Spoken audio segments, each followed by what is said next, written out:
The merger of so-called equals. The $23 billion deal that could see South African-born MTN become the third largest telecoms operator in the world, behind China Mobile and Vodafone. Momentous for South Africa and the global cellular industry, but also as one of India's largest cross-border deals yet, financially significant for the Indian market. But who is Bharti Airtel, and why does MTN want it? Bharti's story is closely tied to its founder, Sunil Bharti Mittal. The backstory is very interesting because Sunil Bharti Mittal took what was basically a part supplier for bicycles into the next generation of business, and now they are a massive conglomerate. Telecom giant Bharti Airtel is the flagship company of Bharti Enterprises, founded by Mittal with modest capital in 1976. It's now a top 5 company in India, with market capitalization of over $25 billion. It employs over 30,000 people and has a diverse business portfolio including operations in retail, agriculture, finance, and of course telecoms.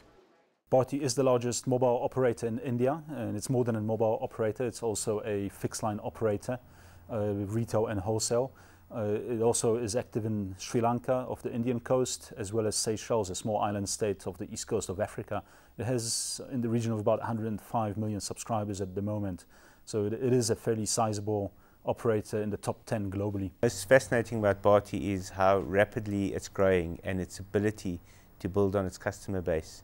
So it's got around 102 million customers, but it's adding about 2.8 million customers per month.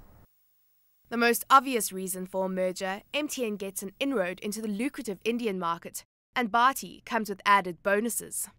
A really interesting thing about Bharti is that they are 1/3 owned by Singtel, Singapore Telecoms, who in turn own one of Australia's biggest cellular networks. So that gives MTN reach into markets that they've never been able to even approach, let alone have a presence in. The sheer size of the combined company will help at the negotiating table. Economies of scale present you with a bargaining chip or bargaining power. What happens is normally the bigger the operation, the better you are positioned as an operator to negotiate with vendors, with suppliers of handsets, with suppliers of network equipment. Bharti can also teach the king of African telecoms a thing or two. It has been fairly successful in tapping into the top end of the market, the middle layer of the market. But as you said, those market segments are becoming saturated. You increasingly need to start looking at the lower market segment. Now, Bharti brings the expertise of being able to successfully compete in low-end markets. And while MTN tends to build and control its entire network, Bharti has a different approach. They don't actually own their own networks. They either use Ericsson or Nokia Siemens networks, and they get the billing and other client services done by IBM in the back end. So what they focus on is the marketing of their company and how effectively they deal with the consumers. So they have a very clever infrastructure and billing mechanism to be able to do it, and they focus what they're good at.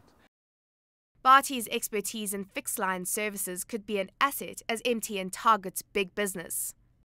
It's a phenomenon that we've been observing where large mobile operators are beginning to move into the corporate market with fixed-line type services, predominantly data network management services, in order to be able to tap into additional revenue streams, and that's really where the high spenders are, the big corporations, multinational corporations. So how much does MTN need this deal? MTN doesn't need it, but it would take them far longer to get up there without this kind of deal.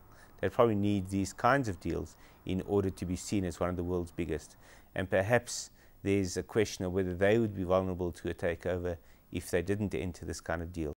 For Bharti, Mittal says MTN fits into their global expansion plans.